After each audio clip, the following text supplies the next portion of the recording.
Today's program is brought to you by Korin, a supplier of Japanese chef knives and restaurant supplies. Korin is proud of their Japanese culture and traditions, but they want you to know that their products are not just for Japanese restaurants.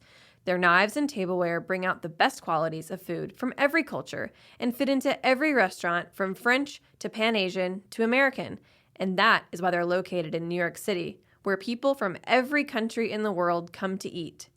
Korin's Tribeca showroom is home to the most extensive collection of Japanese chef knives in the world, including Japan. Stop by to view their exquisitely designed tableware and the rarest natural sharpening stones. They have a whole range of knife services from repair and rust removal to reshaping and realigning. Korin is dedicated to this ideal, bringing the highest quality Japanese design to your table so you can experience the unparalleled quality of Japanese craftsmanship in your home or restaurant. For more information, visit Korin.com. Hey everyone, Greg Benson here, and if you're a regular listener of The Speakeasy, you probably know by now that I've been working to bring 100% pure, actually good-tasting agave nectar to the United States for a minute. But I wanted to give you a bit of an update. I actually got to travel to the farm where these amazing plants have been growing for decades, and it was just a genuinely moving experience. I got to see these agave in their natural habitat and see what it means to Rogelio, the farmer, to be able to care for the descendants of the same agave that his grandfather was growing almost a full century ago. That's why I'm proud to announce Quixote Imports, a new venture that's dedicated to preserving these agave and, yes, still bringing in the same fantastic, earthy, lightly fruity agave nectar that's going to make you wonder why you've been wasting your time with the crap at the grocery store. Plus, our fans here at the Speakeasy can get free shipping at checkout with promo code SPEAKEASY, so don't wait. Head on over to QuixoteImports.com and see what agave nectar is actually supposed to taste like, and use promo code SPEAKEASY for free shipping. Salud. You're listening to Heritage Radio Network. So you don't charm the devil with your rock and roll load. Knows that country music's gonna save your soul. The devil runs his groove in them rhythm and blues that sand. It's gonna get you sun in the air. Welcome back to the Speakeasy. I'm Sother Teague. And I'm Greg Benson, and this is our first show in May, which means we have a special date coming up. Isn't that right, Sother? We do have a special date, but it's not until June. That's correct. So I don't know what the May part has to do with it. But as we all know how fast April went. Like literally the other day I woke up and I was like, fuck, it's April 30th? How? How is this possible that time is both moving extremely quickly, as in, you're right, it's May, but also extremely slowly? We just crossed 100 days with this administration. Oh boy, I know. It's like it has to have been 4 years by now, right? I don't know. I actually do have this theory that something about the way that our upright ape brains process time broke during 2020 and 2021. But that's a whole other theory and not for this podcast because, we talk about booze, which has other ways of breaking your perception of time. And frankly, we should probably stick to our wheelhouse. But the event that I'm alluding to is our 600th episode. 600. 600 episodes. Now, if you're a regular listener, you'll recall that our 500th episode happened in the middle of February when both Sother and I think also Damon, were just dealing with a lot, and 500 kind of snuck up on us. We kind of woke up and went into the studio one day and we're like, oh fuck, that last one was $4.99. Damn. Right. So we're learning from our mistakes and we're going to do it big. We got a live event coming up at UCB. Live event. You can actually come and see us do this podcast. You don't just have to log into YouTube and see me with my little Krampus doll and my fun Roy Lichtenstein art here and a little soundproofed box that I made for myself. You can see me out in the wild in real people clothes. You can see whether or not I'm wearing pants when I do this show. And isn't that worth it to you? He's not. I'm definitely not. And that's one of the perks of working remotely. But seriously, live event coming soon. Eventbrite is live. We're going to be selling tickets there. But if you are one of our regulars on our Patreon, you get your tickets for free because we love you. And you love us. Yeah, so this is going to be over June 10th and 11th at BCB, which is Bar Convent Brooklyn, right here in Brooklyn for both Greg and I. And Damon's going to come in for that as well. So he's not here today because he's at a wedding for Robbie Nelson. Congratulations, Robbie. But we're going to feature a pretty heavy-hitting celebrity guest is going to be one of our guests. Yes, we are. And I don't not think just a celebrity in the bar world. In fact, not really a celebrity in the bar world, but he's trying to be. A bona fide celebrity. That's what I'm saying. I'm not going to reveal yet. No. We have to do a whole Dance of the Seven Veils and keep it sexy for our listeners. I will say this, though. I'll give you two hints about who it is. One, it's someone who I have very recently publicly roasted on this show. That's right. And two, it's someone who is perhaps uniquely trained to kick my ass if he ever sees me in person. So if you want to see how that combo works out, come to our live event at BCB. Yeah. So that's we'll put the link to the event in the show notes, and we'd love to have you grab a ticket and come see it. It's only $2, but we want to make sure that you find some value in the thing. And if we don't put a price tag on it, I feel like you won't show up. Exactly, that's most of a subway ride, guys. Yeah, like, that's like 75% of a Snickers bar. Like, you can't just throw that away. Yeah, exactly. But I actually did have to think for a moment. I was like, fuck, what does a Snickers bar cost these days with inflation? I don't know. Yeah, possible tariffs. Who knows? But we look forward to seeing you there at BCB June 10th and 11th for live tapings of the Speakeasy, our 600th extravaganza, let's call it. Yes. 600 episodes. And also just to take a moment to say, like, it's a lot. That's pretty fucking cool. Like, that's pretty goddamn cool. And it'll also, I love any chance that I have to see you and Damon in person.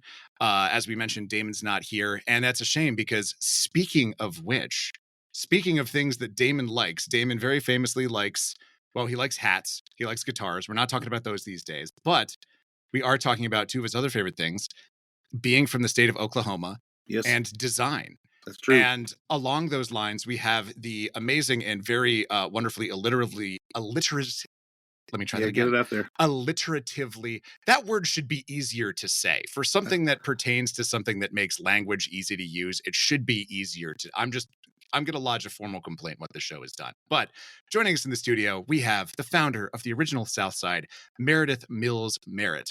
Thank you so much for coming on the show. It's great to see you. Yeah. Thank you for having me. I know it's a lot of M's, but it works. So we'll take it. No, it's great. That was a positive. Yeah, exactly. It really, it's like, I don't know, like a Woodrow Wilson, it sticks in the brain. A Clark Kent, Peter Parker, there's a reason all of those superheroes have those alliterative names. Fun fact, Stan Lee actually liked that. That's why it happens so many damn times in the Marvel universe. But we're getting off topic. I want to start by talking about who is this friendly fellow that I'm seeing on your lapel here? Who is that? This is Squeeze. Squeeze is our lemon mascot, very appropriately named. And, I got a rep. As the founder, I feel like I have to bring Squeeze with me wherever I go. So that is who you're seeing right now. Now, did Squeeze come on this shirt, or did you buy a blank shirt and adorn it with Squeeze yourself? I found a LA artist, so I'm based in LA right now, and her name is Lizzie P. You can look her up, and she does these custom hand-painted dinner shirts, and I found her just through Instagram Reels, and I reached out to her, and I was like, I have a crazy idea. I want to make one for my brand. What you don't see is I have like a lemon wheel on the bottom left-hand side, and then on the back, there's another of Squeeze and actually a Southside can. So I'll have to send you guys some pictures, but it's a great shirt. I wear it all the time. It's adorable. It's also adorable that the character has the name Squeeze. And, frankly, it's just great design. The can in general, we could talk about that to kick things off. But let's talk about what Southside is, right? Of course, you're making an RTD of the Southside cocktail. So let's talk about the can itself and the design, and then let's get into the liquid inside. Let's do it. So, you know this more than I do. Southside's one of those cocktails where a lot of these legendary bartenders, living or dead, couldn't really agree on exactly how it was made or served, let alone what the origin story was. And so, I felt like that was kind of a blank canvas for me. And it's been effectively disproved by now. But for us, we leaned into the more fun version, which kind of harkened back to that 1920s Chicago Prohibition. north side, south side. South side used the kind of citrus and herbs and sugar to disguise the taste of the literal bathtub gin. And so with my background being in product innovation and brand, when I sat down with my fabulous graphic designer, Eric, I told him that this was kind of a pie in the sky moment. Nothing was too crazy. Nothing was ridiculous. I wanted it to look both nostalgic and like it had been around for forever, but also somehow new to kind of catch people off guard when they saw it on shelf, given that it's such a competitive and saturated area. Wow. And during, you know, my day job at the time, my brand code was so boring. It was literally the color gray. And I had seen so many brands play it safe, and I knew I wanted to do the opposite. I was like, let's do the liquid death thing. I don't want anybody to be apathetic about this brand. I want them to feel something, even if it's negative, because forcing that emotion was super important. Hence our freshest FCK tagline. I don't know if I'm allowed to curse on here. Yes, you please. are. Yes. Fuck yeah. Okay, perfect. Hence our freshest fuck tagline, which we actually trademarked, by the way, because you can now trademark the F word. But we get quite a bit of feedback on that, as I'm sure you can imagine. And so on top of all of that, we were like, okay, yellow and green makes perfect sense. It's the colors of the ingredients in the drink, but it's also gender neutral. It keeps it super interesting on shelf. It feels, again, kind of like you mentioned, like it's been around for forever. I also, again, kind of coming back to Squeeze, like I knew I wanted some sort of character to kind of act as the carrier of the brand. And so creating this whole immersive Southside world was so important to me. And so on those initial concepts and even the photo shoot and everything, I told people to basically picture like all those kids that you love to hate, like the Saltburn-esque group that's always like so fabulously dressed and barefoot in their parents' massive backyards, enjoying just chic, delicious cocktails. And I think we kind of nailed the brief. So that's that story. Yeah. Well, I love it. And I love that it has this kind of like mid-century modern vibe too. Like he has this jaunty confidence that I feel was disappeared sometime maybe in like the late 60s, early 70s. Right. But yeah, he has this kind of like 1950s, like everything's all right with me look on his face, which I kind of love.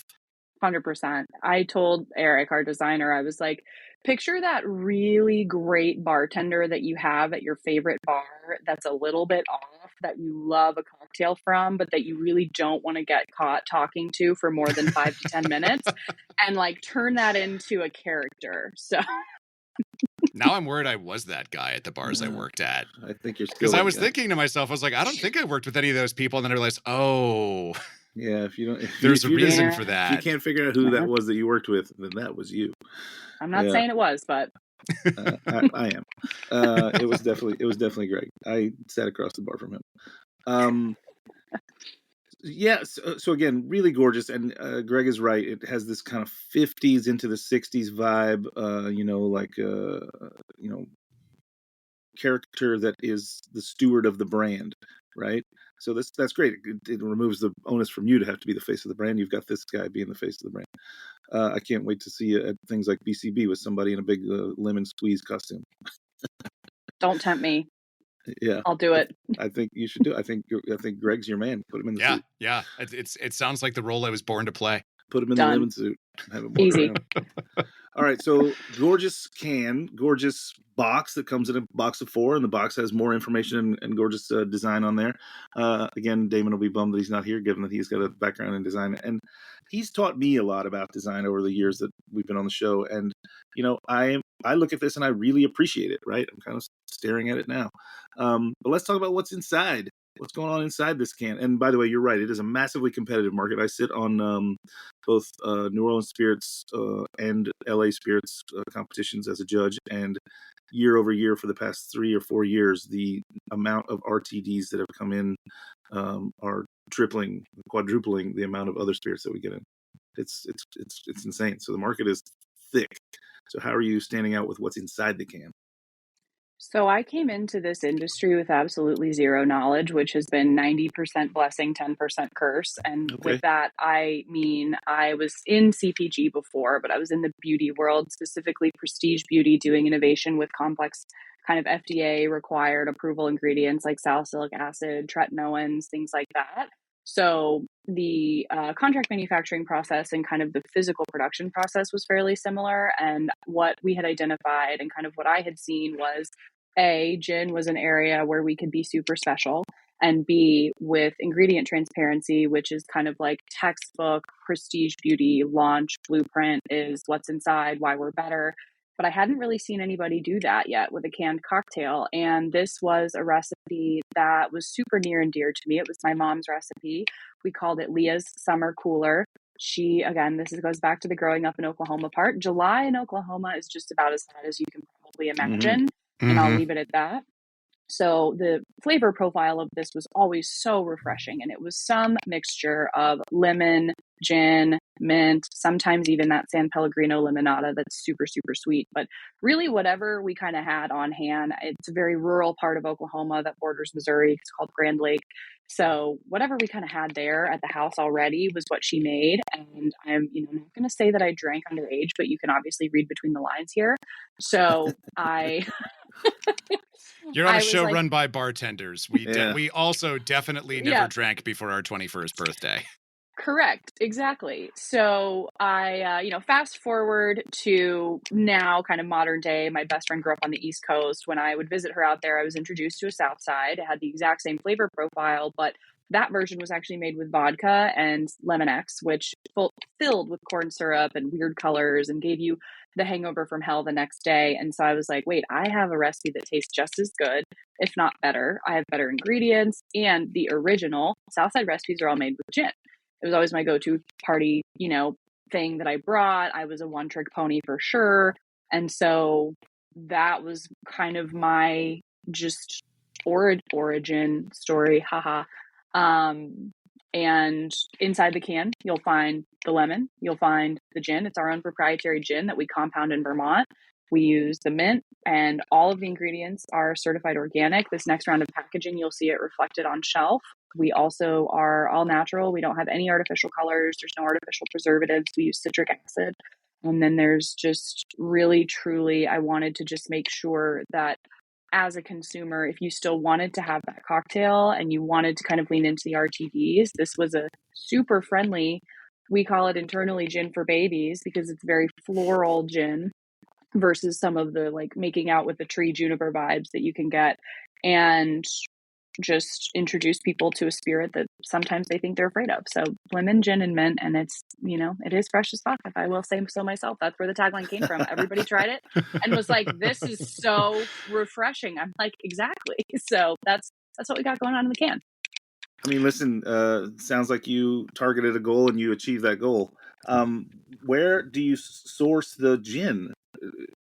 Is it something you have made for this product, or is it a product that exists that you source?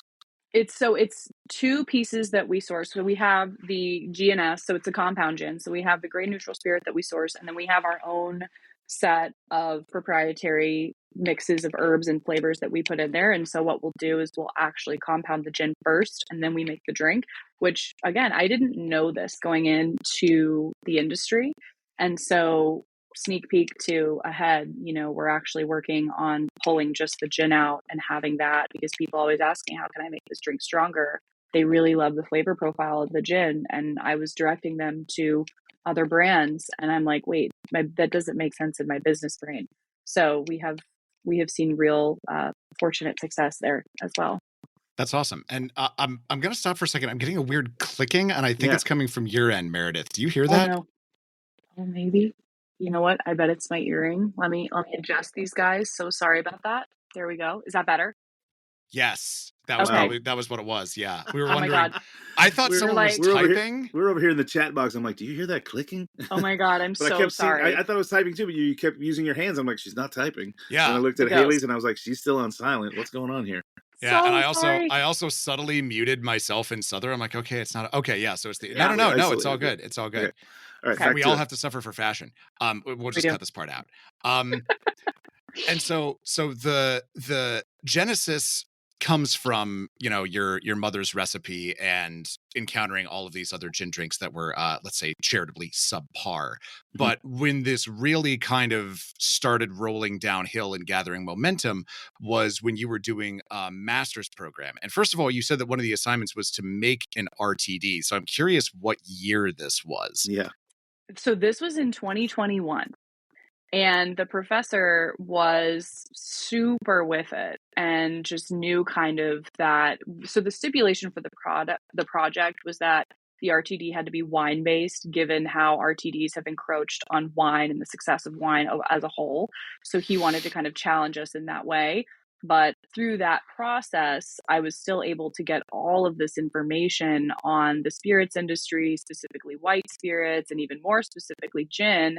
And I came to this with fresh eyes. Like I said, I don't have any experience in beverage alcohol. So to me, I was like, this is so obvious. Like, look at this growth rate, look at the opportunity, look at there. No one has carved out a more premium gin niche. Obviously, you have finished long drink, but to me, that doesn't feel as premium. Sorry. And so I was like, this is like textbook marketing 101. Identify your group, identify the product, literally like the 4 Ps. So I was like, let's try it. So worked with a flavor house, and they call themselves the beverage architects. I literally, like TikTok style, recorded myself making my family drink. I was like, let's commercialize this recipe. And it took 12 months end to end. And so to your point, that class really kicked everything off. But I was like, there's a world where this could be successful just based off of what I'm seeing. Obviously it tastes good, and that's a huge piece of the puzzle, but it's not everything. One would argue the largest piece. Yeah. What? Yeah, but I don't know, Greg. Like, I think, when you're going to launch a product on a larger scale, like, yes, at my restaurant, at my bar, the first thing has to be, it's delicious, right? But when you're reaching out farther, I think that maybe delicious isn't always number one. Like, you want it to be, but like, I think Damon would probably argue packaging, design, eye-catching, like all the things that, at marketing, commercializing the thing, right? If you're going to launch on a grand scale, right? Am I crazy for saying that, Meredith? No, you're exactly right. And that's why I poured my heart and soul into the packaging, because it's such a tough area. I mean, even to your point, I honestly think that people drink things that taste atrocious. And we really wanted to retrain people to understand, based on obviously modern manufacturing capabilities and things like that, what you could actually expect in a can, because some of the stuff that you're being given is absolutely disgusting. And so from day one, from investor one, from the very beginning of this company, I was like, we're going to do one thing, and we're going to do one thing really well, and it's going to be gin. And we're going to combine it with the classic storytelling and ingredient transparency of the beauty world, and just see what happens. And it's really nice to see. Don't get me wrong, there's all sorts of behind the scenes stuff that nobody sees, but it's really nice to see that theory pay off. So it was really thoughtful from day one, because I was like, honestly, I want to drink this. I want to give this to my friends. Like, it's something that I want to be proud of and not feel gross. And every other day, there's like a Sprite Absolute RTD that's 4%, and you're like, nice. So things like that. Yeah. Well, and this kind of brings up the big question that I wanted to ask you, which is the reason that this product intrigued me, the reason why I wanted to have you on the show, is I wanted to ask, we're talking about branding, and at the center of this is the idea that it's a Southside, which is very much not in, let's call it like the top 10 of cocktails that everyone knows. It is solidly a B-side. And, not as only the B-side, Greg, I would argue it's confusing. People don't know the difference between a Southside Fizz. Is it lime? Is it lemon? Like, the Southside is a little bit of a foggy area just on its own, even for people who know what it is. Exactly. Well, I mean, yeah, that's even further down this exact point. So why hitch your wagon to this particular star? Did it feel like the RTD world was ready for it? Did it feel like it just fit the most, and we're gonna make fetch happen? What was your thought process there? I really love this question, and I don't think anyone's ever asked me that. So it's really fun to respond to. So first and foremost, I saw it as an education opportunity. And I saw it as an opportunity for certain markets who would be less familiar with the Southside to own the space. So just from a business standpoint of, let me introduce you to gin, and let me introduce you to a gin cocktail, so the next time you do go out to a cocktail bar, you feel really fancy. This is obviously outside of the East Coast. I had found that New York, Connecticut, more coastal states were very familiar with the South Side and their flavor profile, and some places even had them on tap. Again, growing up in Oklahoma, my girlfriend's in Texas, even, my family, they're classic snowbirds, spend time in Florida. Like a Southside was not on the menu ever. And I was like, to some, I can see that's a risk because you inherently have to take on telling people what it is and kind of, breaking that down. But on the other hand, I'm like, this is an area of total ownership in terms of an RTD where no one has really been super, super successful. So that was really kind of the key there. And also, I mean, you both know this. I mean, to grow a company, you end up having to share your idea with potential investors, other companies, et cetera. Like the pitch has to make sense. I would never go out there and tell someone, hey, I'm making a canned margarita. Like I would get obliterated. So that was kind of the other side of the token is you want to innovate and you want to be amazing and you want to do all this stuff and you want to push the boundaries, but you also have to level that out with what are the realities of this business and being successful in an industry that will cut you at your knees at the first time. So that's kind of where that lived in my brain. Sure, but I think you also had a great opportunity here to have an open sense of dialogue, right? Yeah. You almost have to teach people what it is, right? If they don't know what it is, you got to let them know what it is. And then that leads to a conversation, and then conversation generates trust, right? Yeah. I feel like that's, part and parcel to what we do behind the bar when we're introducing people to anything new, right? We have to have a conversation. That conversation generates trust. Then they try it, like it or not, at least they trust us when we talk to them. Right. 100%. I mean, and how much, boiling it down to simple, going over to your friend's house and having a cocktail that you haven't heard of, and then, oh my gosh, you actually love it and enjoy it. That's a win. So that's really, truly, I feel like with a lot of cocktails and things, they're nighttime only, like this is for a bar, a club, or, going out. I'm like, this is actually for the beach. This is for your mom walk with your stroller. This is for kind of sunshine activities too. So like, how do we, introduce that to people and make it stick? So it's been really great. Friendly flavor profile, very approachable to consumers. So I'm pleased with how it turned out. Well, I mean, on that note, it's afternoon here in New York. I hope it's cold. It's cold. Cheers. I mean, first of all, I just cracked it open. I can smell it right away. It's got a great burst of aroma coming out of the can. Lightly effervesced. Tastes fresh. I get plenty of gin. Citrusy. Yeah, this is delicious. It's not cold. I bet it'd be even better if it was. I mean, it's been down here I'm in my cellar, so it's cellar temperature in here all the time. Okay. Yeah, exactly.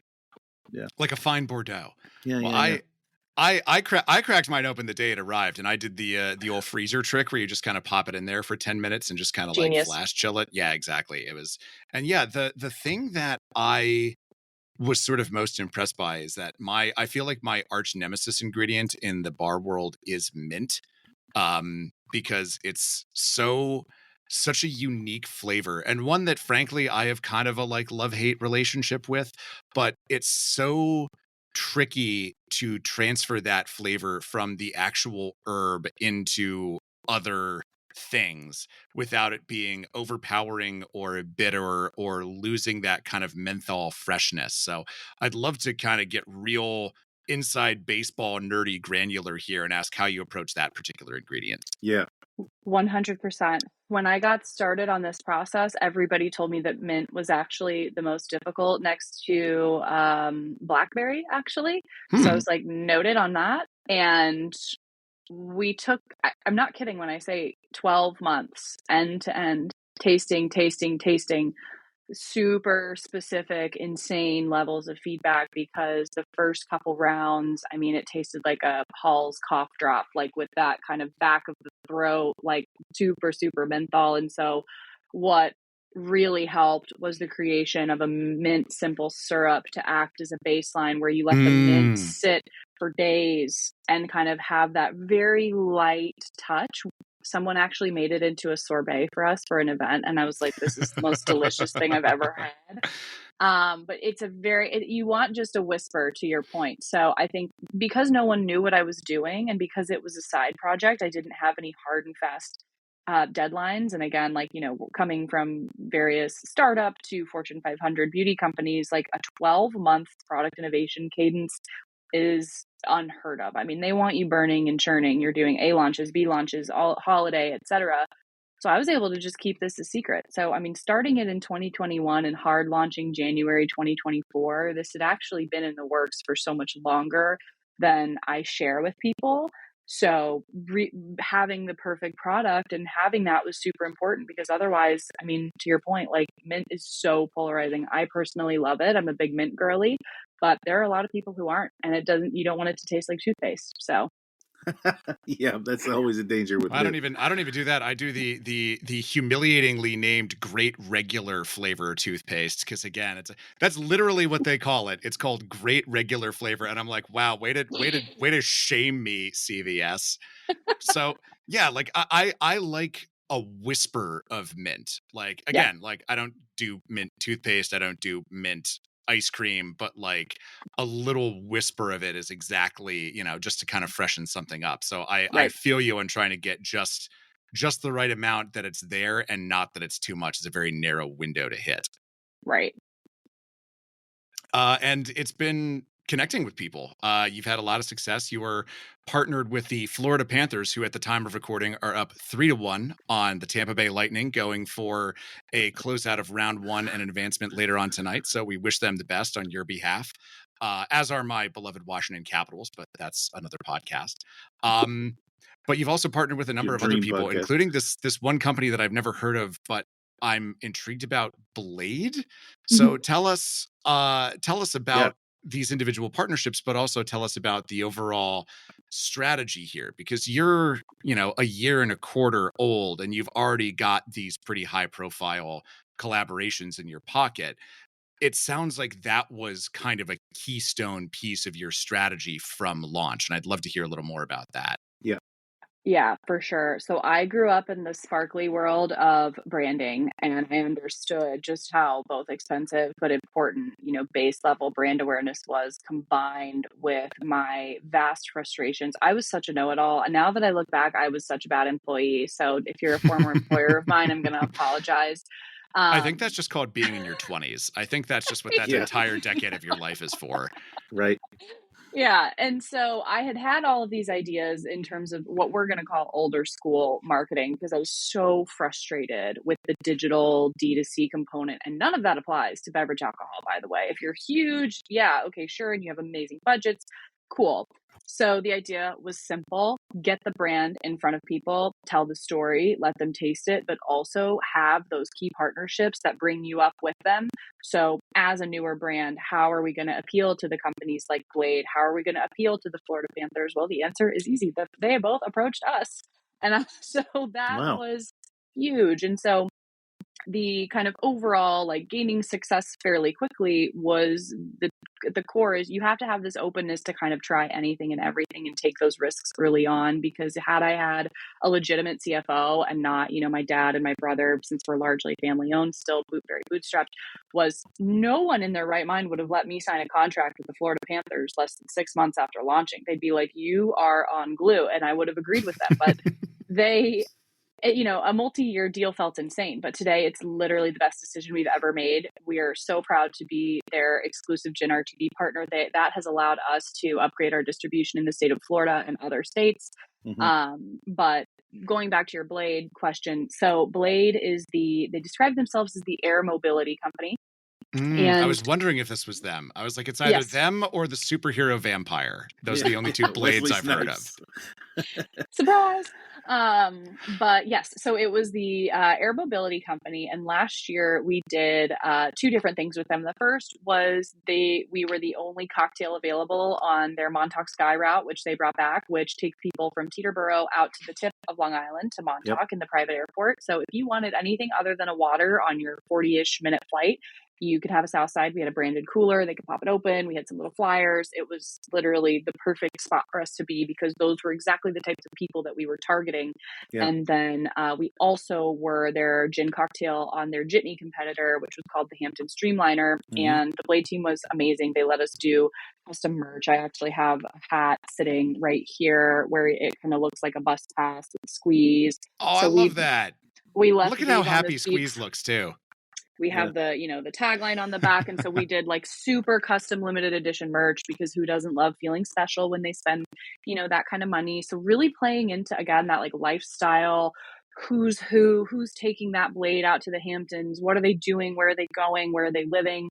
And so that was also huge. And again, you take these financial risks, but when you tell other people, I'm like, we spend no money on digital, we spend no money on email, we spend no money on paid ads. Our Instagram is effectively a mood board. We didn't even have TikTok at the time. So it's like, how are we going to get this in front of people and make it make sense? So those were two really great stepping stones for us. And I'm just grateful that they gave us the time of day. So.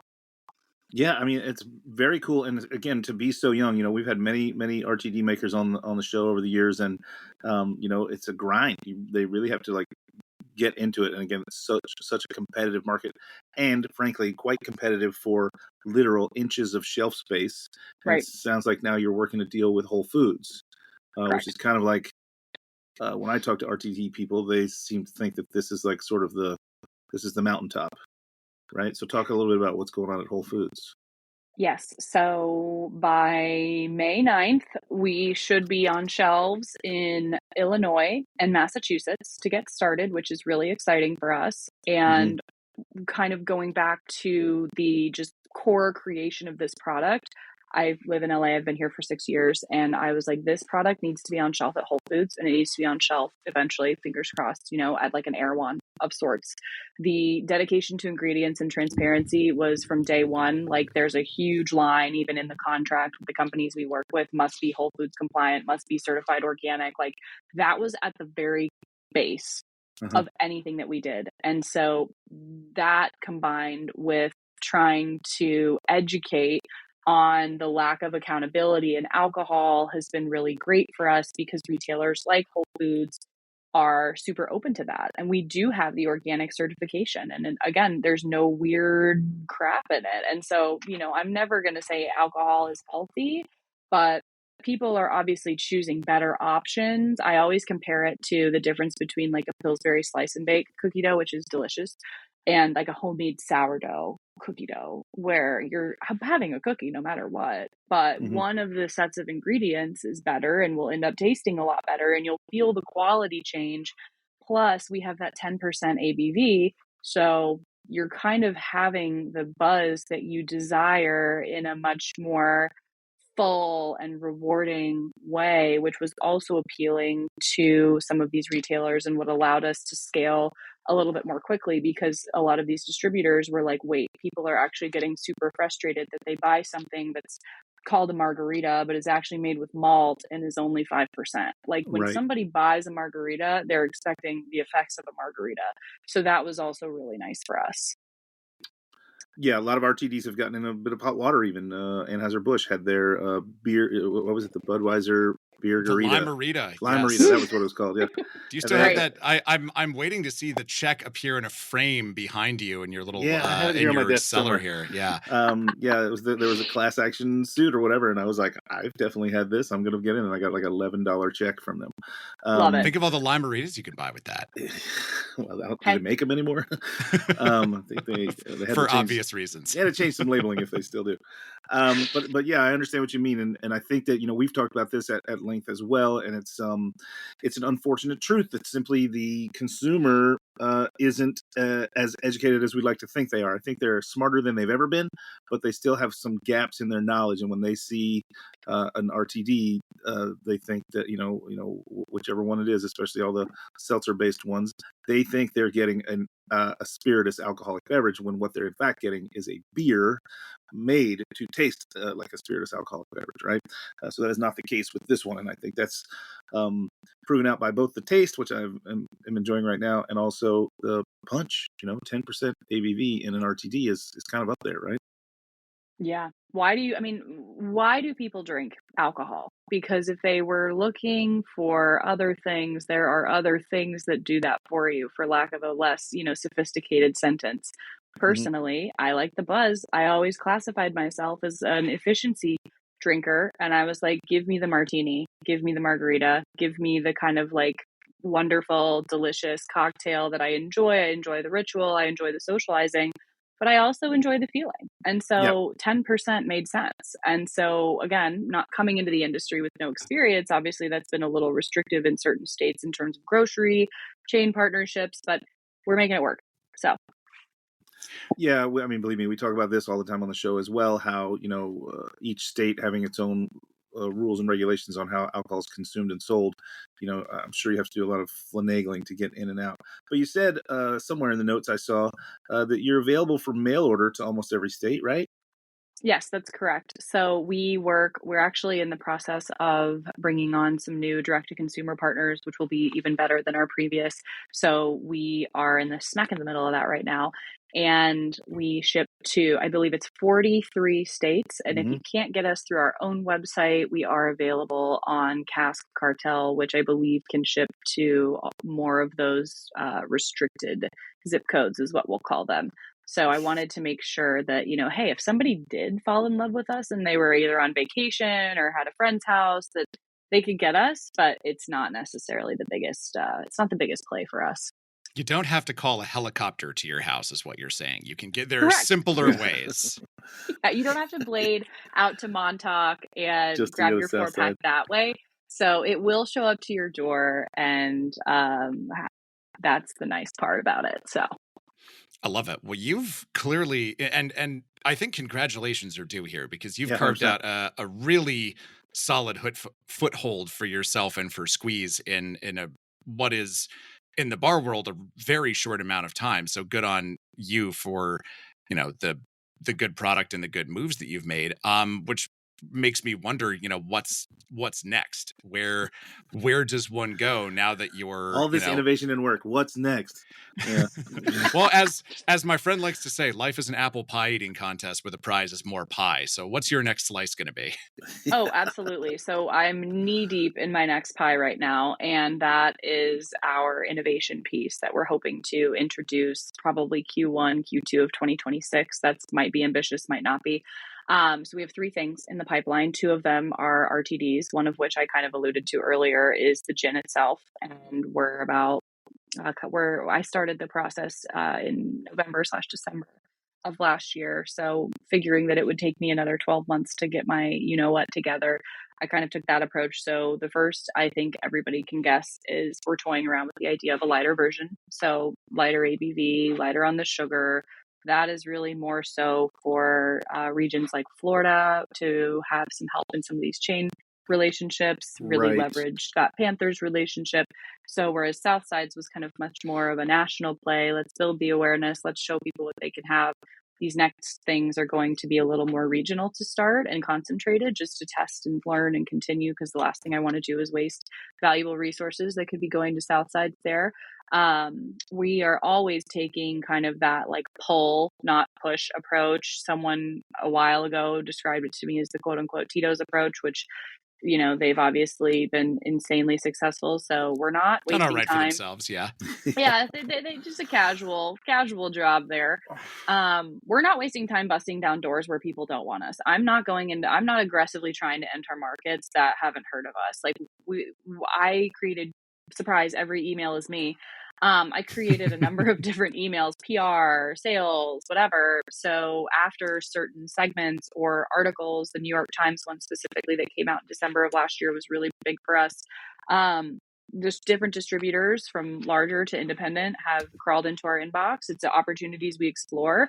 Sometimes it works out and they're really excited. Sometimes they think we're priced too high or they don't like the tagline. So if a market comes to us, 100% having the conversation, and that's kind of how we'll continue to go, is just let's focus on where we're wanted. Basically, let's be the prettiest girl at the party.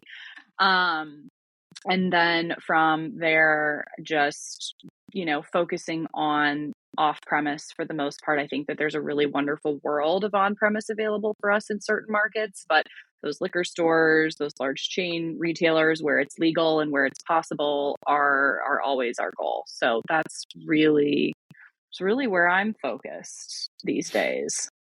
I love that. And you've also you've made me feel seen, I think, as the kids say, because when you are getting a consumer product like this off the ground and you are pretty much a one-person band, there is always that fun moment where you're typing out an email to someone and you write, "I will," and then you think and you go back and you delete and then you write, "Our team will get back to you soon." Yeah. Let me pass this by the guys over in Building 3 and we'll see what happens. Yeah. Exactly. So it's also a little bit of a protective mechanism because, you know, I'm effectively a nobody. And I created this cocktail to share with people. So Squeeze, I mean, you said it earlier, kind of acts as a steward of the brand on my behalf. And so I think whether we like it or not, whether we want it to be this way or not, consumers can sometimes also correlate a personal brand with a person. And so that's the last thing I wanted. So having kind of that mystique and the peek behind the curtain, like Wizard of Oz style, always is great because I want to bring, you know, my family's recipe and the personality to it. But I also want people to come to their own conclusions and have other separate reasons to try it. So that's also kind of been the protective mechanism that we use there, which has also been successful because there's nothing more annoying from, you know, nobody to celebrity than, you know, making yourself the face of the brand and, you know, it's just, I don't have to go into it more. You guys get it. So yeah. Yes. This has been a weirdly like impromptu superhero heavy episode, but he's almost kind of like your superhero alter ego, you know? Absolutely. Yeah. No, I love the superhero comparison because it's totally true. You've got Squeeze championing the brand and I'll know I'll have made it when I see someone with a Squeeze tattoo. So that's what I'm waiting for. Honestly, that's when you feel, you know, my bar, there's a lot of people who have Amore Margot tattoos and like it's humbling as fuck. I bet. So that's what I'm waiting for. So for those of you who are watching this is what you can do, and you'll make me a very happy woman. So. Okay, so Southside gin cocktail in a can is available through mail order to most states. Where is it on shelves already? Or not where, but how many states are? What's the ease of just finding this if I go to the store? So we are still with a select number of retailers, but we are opening new states pretty much every week. So we are currently available in Oklahoma, Texas, South Carolina, Florida, Tennessee, New Jersey, New York, Connecticut, as well as Massachusetts and Illinois. So if you hop on our website, we've got a lovely map that will show you exactly where you can find us. I pretty much update it every chance I get. And if it's not near you, to your point, you can ship it. And we also have some super fun merch for the summer, so you can deck yourself out. I love it. And if people wanted to get some tattoo inspo, do you have an Instagram out there that people can follow? We do. It's at Drink Southsides. So that's our Instagram. That's our TikTok. That's where you'll find us. Amazing. Well, Meredith, thank you so much for coming on the show. It's been great having you on here and learning about the Southside and getting a lot of business tips that I'm not going to say steal. I might say borrow for my own brand that I'm building out here. Perfect. Well, you always know where to find me. Thank you for having me. It was amazing. Of course. And Greg said he already drank all of his. I'm halfway through this one. It's delightful. It's, you know, I don't think I'm the biggest proponent of RTDs. I do know that, you know, everything has its seat in the pantheon, and it deserves a place. This could easily be a grabbable thing in my fridge, though, I think. I also want to note it for the record, I didn't drink all of them myself in one sitting. It was, I had help. And I will also say I was joined by two, I am a gin girly. I was joined by two people who were not gin girlies, but they were like, oh yeah, I could get used to this actually. This is pretty nice. Yeah, there you go. And, you know, I always tell people because it's summer, my favorite way to do it, because we have cane sugar inside, is mix it with your black tea as a play on an Arnold Palmer. Yeah. And it's delicious. And then around the holidays, I didn't intend for it to be such a good mixer, but here we are. Mix it with a little Prosecco or champagne and have a Ooh, play off of a 75. Kir Royale. It's delish. It's sweet, Yeah. but delish. So Yeah. you can take that next time for your other gin girlies and the gin guys and gin whoever wants to drink gin, because we love gin. Gin is in. Yes, we do. Gin is in to win. Let the games be gin. Yes. Well, the games will Yes. be gin, but that is going to do it for us this week on the Speakeasy. Be sure to tune into HRN for plenty more great programs just like this one. And if you want more great programs that are this one, you can become a regular on our Patreon page. Oh, yeah. Tiers start at just $5, and from there you can get sponsor-free listening. You get access to, as we mentioned at the top of the show, free tickets to events like our 600th episode live from BCB. You get a free cocktail kit from our friends at Shaker and Spoon every month. I also want to plug that I have coming up another edition of After Dark Confessions, May 22nd. That's a Thursday at Someday Bar here in Brooklyn. Would love to see you there. Once again, most of, let's say 90% of what I do in my life is done into a live microphone and then lives on the internet forever. But After Dark Confessions is in that remaining 10%, along with like the time that I spend in the shower and sleeping, and it's very nice in a world where nothing is being lost to history, where everything lives forever in some sort of Googleable form. It's nice to have an event like this where you know that you're only going to get one chance to see it, which is nice just from, I think, a psychological, artistic perspective, but also very, very nice for the people that come and have some delicious cocktails from our sponsors and write down dirty things that they've done onto slips of paper for me to read out loud. My promise to you is that will never become a podcast. It will be said once and then it will disappear into the open air. So would love to see you if you're free. And be sure to tune in next week when our guest is going to be a brand that is near and dear to my heart. We've got Douglas Taylor from Brooklotic and The Botanist coming on. Oh, yeah. Yeah, so very excited to talk to him about making some very peaty scotch and some very tasty gin. Yeah. But for now, that is going to do it for us this week on the Speakeasy. So until next time, cheers, everybody. Cheers, guys. Thank you. So you don't charm the devil with your The Speakeasy is powered by Simplecast. Thanks for listening to Heritage Radio Network, food and drink radio supported by you. Keep in touch at heritageradionetwork.org/subscribe.